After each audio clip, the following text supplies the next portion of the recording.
Hi, I'm Annie Botticelli, and this is the Storyteller Forecast for Aries for January 2017. Go to my website, anniehelpsyou.com, see what's new on my blog, and if you'd like to learn astrology with me, my astrology apprenticeship program is re-enrolling in January, as well as my online business course, so check it out. So what's going on in this new month, in this new year? We're walking right into a new year in the middle of a retrograde. So this happens sometimes where the new year takes a little bit longer to get started. Sometimes Aries energy tends to just push right through things that are going backwards anyway, but if you're tuning into the natural rhythm, you might notice that things are getting a little sleepy by that point, and you might be in a mode of rest. And if that's the case, then don't be too hard on yourself and just follow the natural rhythm. It'll be a little bit of a late start this new year for many people. And if you're one of those people, I just want you to be easy on yourself. So I'm going to go into more details about how we're on the edge of this abyss of retrogrades that span, the influence span well into May. And I want to talk about good dates if you have to push something through in the midst of the retrogrades, when you can do that. But first, I want to talk about some things specific for Aries. In the month of January, the sun lights up your 10th house. And this is true if you're an early or middle degree placement. If you're a middle to later degree placement, you see this more towards the end of January, into February. But the energy of Capricorn is the energy of getting stuff done. It's the energy of ambition. And it does, in many ways, blend wonderfully with how Aries energy is. You might notice, if you're paying attention, that every year around this time, you're very focused on business. You're very focused on administrative things. You're very focused on how you're walking in the world. All of these things have to do with the energy of Capricorn. So this is a big focus. So the 10th house has to do with your career, your work, your life purpose. Your work and your life purpose are not always the same thing, and people are finding more and more that they're waking up to the fact that their vocation does not seem in sync with their life purpose. This could be one of the things coming up at this point. It also has to do with father figures. Fathers could be in here, stepfathers, even a mother who was a strong father figure for someone could show up here energetically. Bosses, government figures, leaders of any kind, you're exercising your own authority. All of this has to do with 10th house stuff. And so what I'm talking about here with the 10th house is going to be true from the get-go for the early and middle degree placements. And like I said, you'll feel this a little bit later for the later degree placements. But one of the issues here, and this is an ongoing theme you'll notice that I'm talking about for Aries, has to do with proper use of power. Aries energy tends to draw to it a lot of power in many different fashions. So the issue while we're evolving spiritually then is to use the power wisely. And that's part of the challenge, that's part of the opportunity, that's part of the mission that's being highlighted at this time and over the long term as well. I love writing affirmations. I love working with affirmations. All the affirmations I've worked with strongly in the past have become my reality. So I've had it reiterated to me over and over again just how strongly we can imprint our subconscious mind with affirmations and how it actually makes a difference in what we create. We're constantly getting bombarded with things outside of ourselves that are not what we want to create, subliminal messaging and such. So we can use affirmations to counteract some of that and to stay on track. So I've written an affirmation for each of the sections that are highlighted for the different signs. And for you, it is, I use my power wisely and with great outcomes. And this is a wonderful thing to hold in your heart, to hold in your mind, to repeat, to just be, to be this change, to be this energy. So if you want to see a pretty version of this affirmation, I'll be posting on my new Instagram account pretty versions of these affirmations and other affirmations that I create so that you can have a visual representation to work with and to give you inspiration throughout your day to help you keep your vibe high. So you might also find that something involving father comes up. Maybe it could be a visit from your father, or maybe you're visiting your father, or maybe your father needs something, or something is coming up involving dad. That is another common way this energy can manifest, or something's up with your boss, or something like that. Or you're asked to be called to take a step further in leadership. That could also happen. You could also be getting recognition. This tends to be a time when the sun is highlighting the 10th house. It can be a time when recognition comes to you, or validation for your work. Since the sun is like a spotlight, sometimes it shows flaws as well. I always like to err on the positive side because I'm an optimist and that's just how energy moves through me. But these planetary potentials always have, we're entrenched in this polarity, this duality on this earth plane. And so all of the signs, all of the planets, all the placements have this range of potential expression from highest to lowest. So the same sun moving through a house can bring warmth and vitality. It can also bring like a spotlight to show you something that's wrong or highlight a problem. So the middle to late degree placements, so just a reminder again about who is early and who is middle and who is late. The first 10 days of birthdays of the sign are the early degree placements. The next 10 days are the middle, and the last 10 days of birthdays of the sign are the late degree placements. And the same goes for if you're watching for your rising sign, if Aries is your rising sign. Aries is my rising sign. So 0 to 9 degrees is early, 10 to 19 is middle, and 20 to 29 is late degrees. So you middle and late degree placements still have quite a bit of energy in Sagittarius as we are moving into this month. And the energy of Sag has to do with international relations, international business, different countries, different cultures, different languages, teaching, learning, anything having to do with getting a message out into the world, writing, editing, religion, could have to do with churches or spirituality. So there's still a very strong focus there for many Aries placements. And for you, I wrote the affirmation, I stretch my perspectives in new and wonderful ways. Aries energy is a cardinal masculine energy. It moves forward with force. That's energetically what the energy of Aries is at its core. And fire signs have some things in common, but they have some differences. Sagittarius, which rules this 9th house where many of you have focus, is it's an upward spiral. So it doesn't go straight.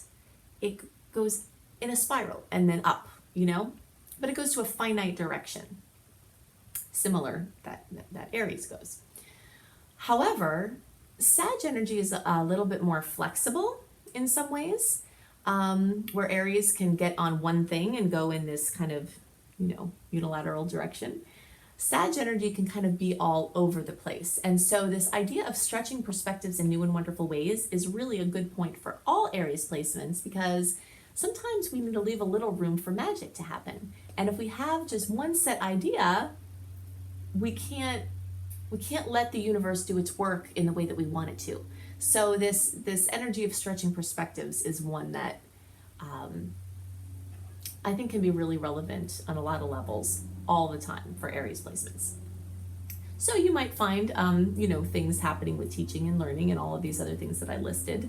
Could be that, something is up with your church, or you have a chance to step up in leadership at your church, or other place of, working with spiritual forces. Or it could be that you're traveling, or it could be that you're writing like crazy.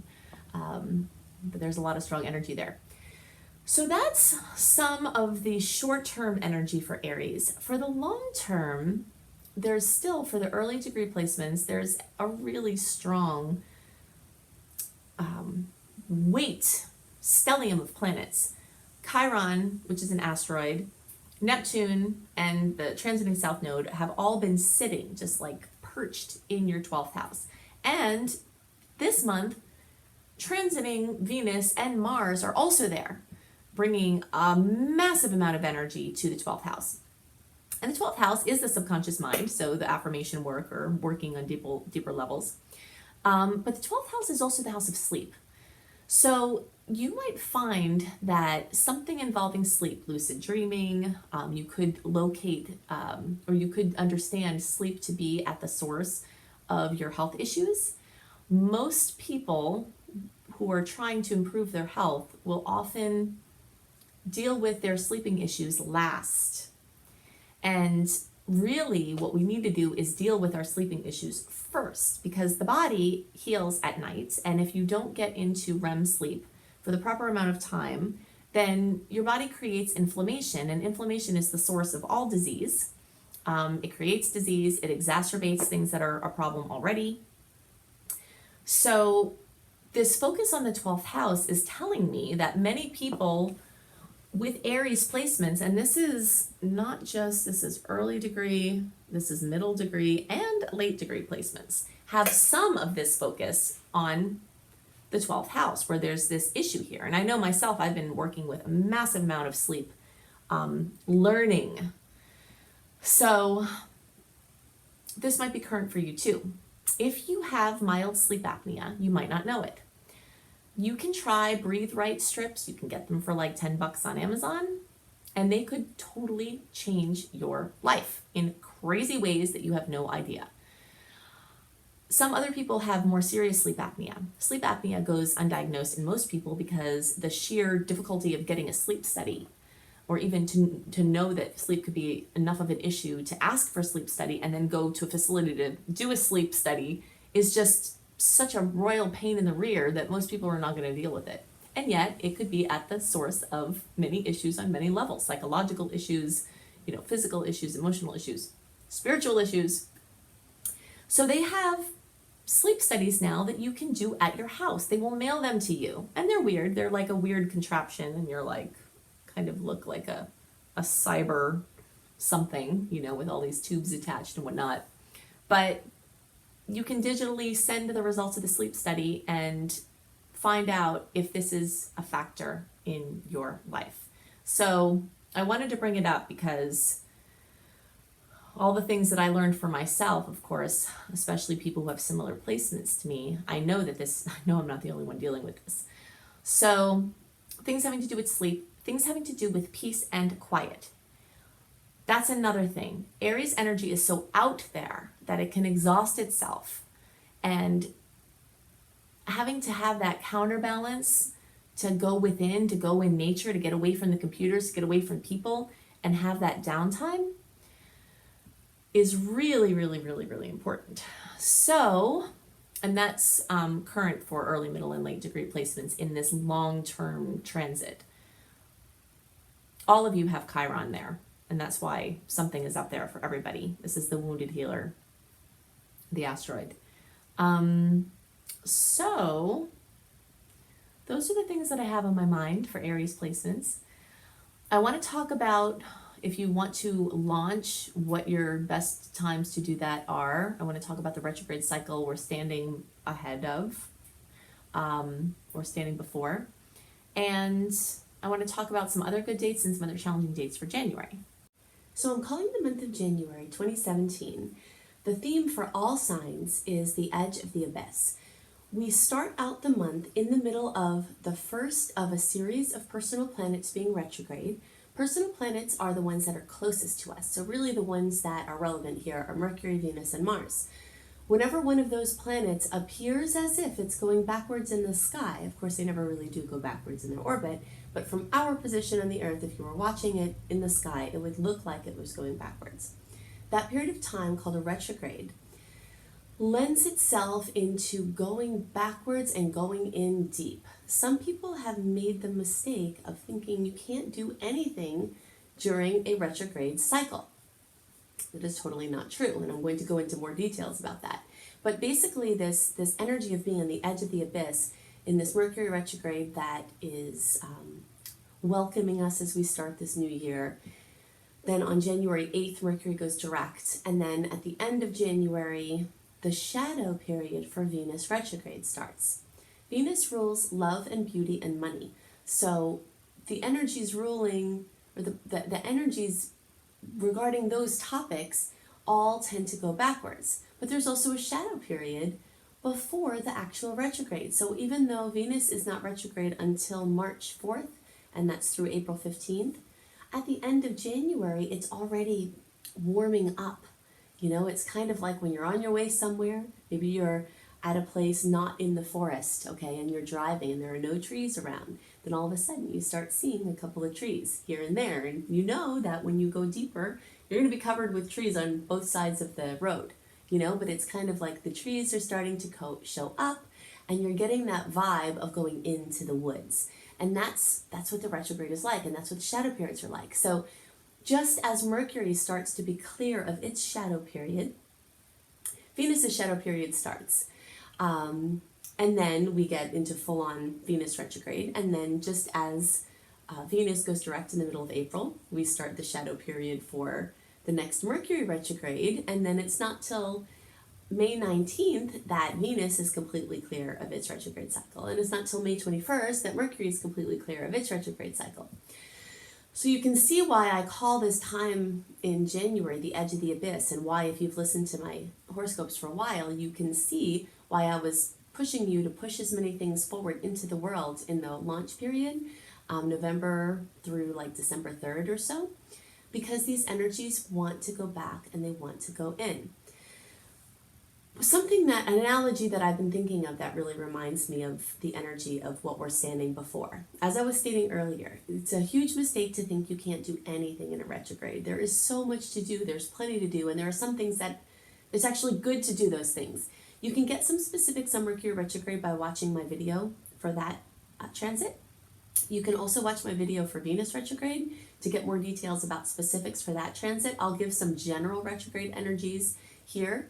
But it's like if you want to clean out your kitchen, right? Maybe it's not too messy when you get in there.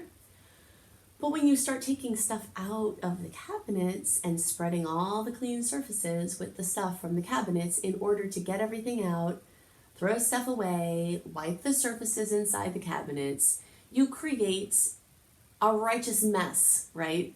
In order to meet the objective, which is to have a truly clean kitchen that feels really good, getting rid of stagnant energy, clearing out things you don't need, making room for new. So although we're not starting this new year in an energy with a lot of newness coming in, we definitely have a major opportunity to go in deep and clear those things out. So I know for myself, I'm going to be very busy during these retrograde cycles, and I'm going to take everything in my house and all of my things out and clear them out. And by the time the energies go direct, I won't have complained because I didn't have any shortage of things to do during this retrograde cycle. It's just the new things, the launches.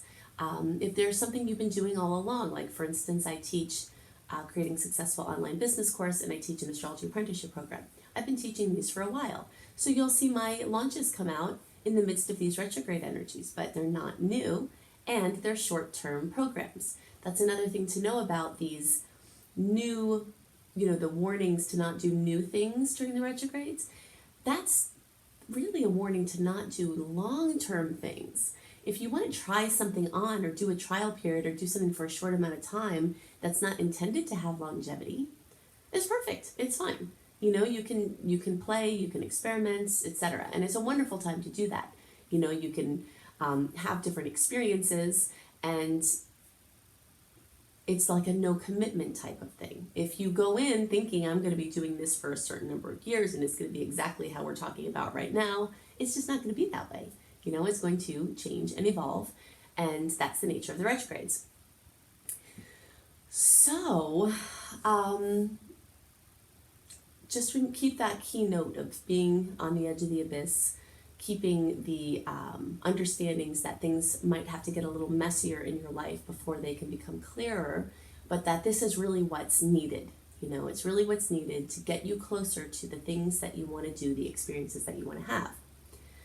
So, another good point about this retrograde cycle is to try to get your taxes done early.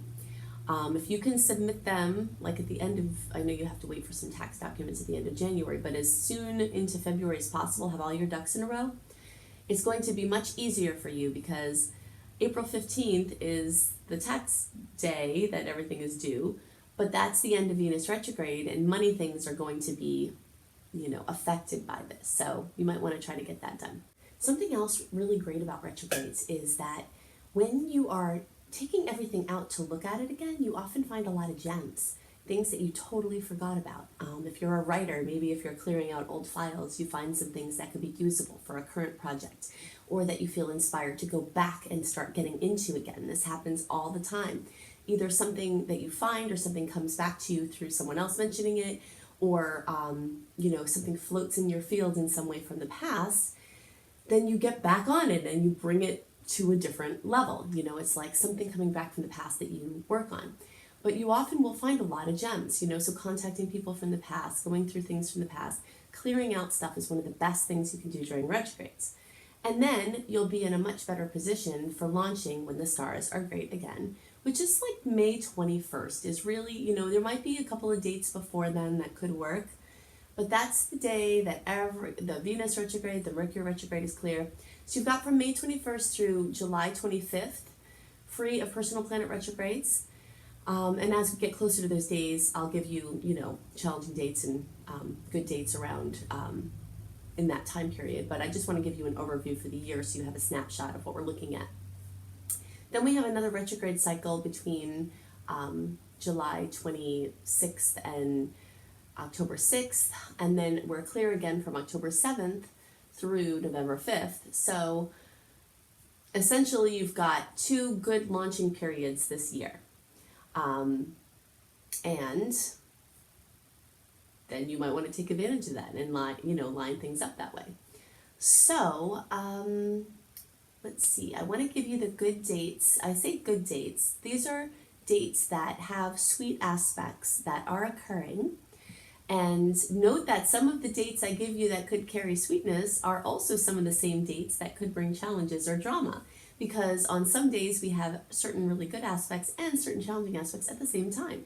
I'm going to give you the dates, but note that sometimes we feel the energy of a transit before or after the day it actually occurs. So sometimes the exact date isn't as relevant as the time period.